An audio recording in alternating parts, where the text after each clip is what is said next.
9 Temmuz 2024 tarihinde resmi gazetede yayınlanan yeni MTSK yönetmenliğinde yaklaşık 10 madde, özellikle önemli olan 10 madde ciddi değişiklikler meydana geldi.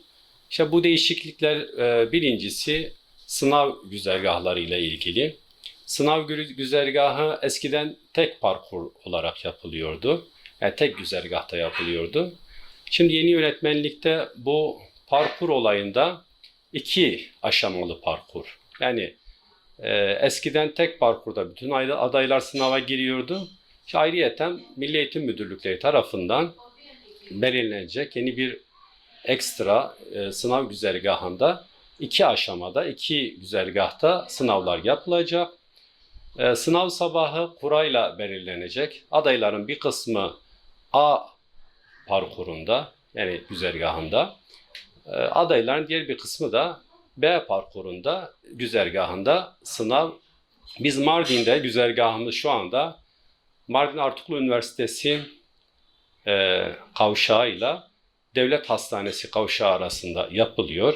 Sonra sınavla ilgili süre eskiden 35 dakikalık bir süre içerisinde sınav yapılıyordu. Yeni yönetmenlikte bu süre 40 dakikaya çıkarıldı. Bir de ayrıyeten sınav güzergahında U dönüşü, yani dar alanda U dönüşü.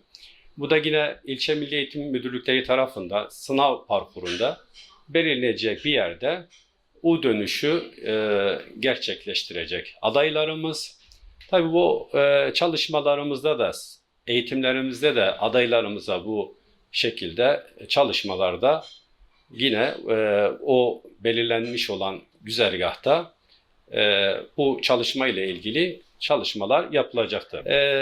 Sertifikalar eskiden 2 yılda bir iptal oluyordu ehliyete dönüştürülmediği zaman. Ya 2 yıl içerisinde aday sertifikasını mezun olduktan sonra ehliyete dönüştürmesi gerekiyordu.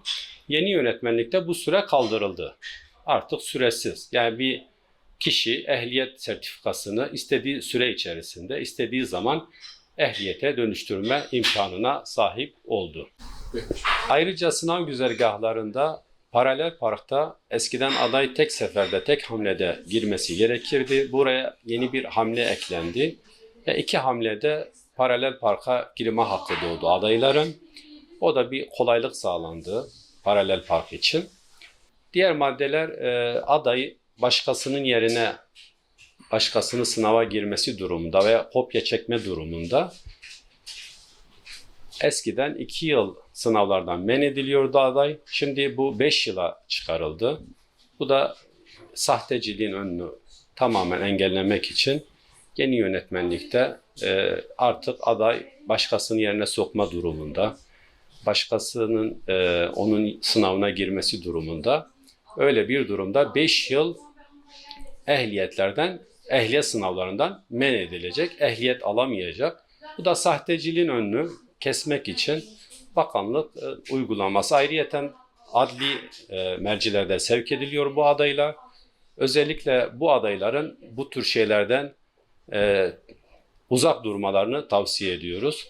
Bunlara yeltenmelerini biz de doğru görmüyoruz. Yani çok da bugün sınavlar öyle çok da zor bir şekilde yapılmıyor. Çalışılırsa, yani burada derslere katıldığı zaman aday rahat bir şekilde sınavlarına girip başarılı olabiliyor. Diğer bir madde de eskiden nakil olayı olmuyordu. Yani bir kursiyer bir kursta kayıt yaptırdığı zaman başka bir kursa nakil olayını gerçekleştiremiyorduk. Tabii aday bazen burada kayıt yaptırıp başka bir ile tayin çıktığı zaman, işte gittiği zaman nakil olayı gerçekleşmiyordu. Yeni yönetmenlikte bunun da önü açıldı. Aday istediği zaman başka bir ile gittiği zaman naklini alıp başka bir ilde devam edebilecek. Ya da başka bir sürücü kursunda devam etmenin önü açıldı. Yeni yönetmenlikte de bu da adaylar için büyük bir avantajdır.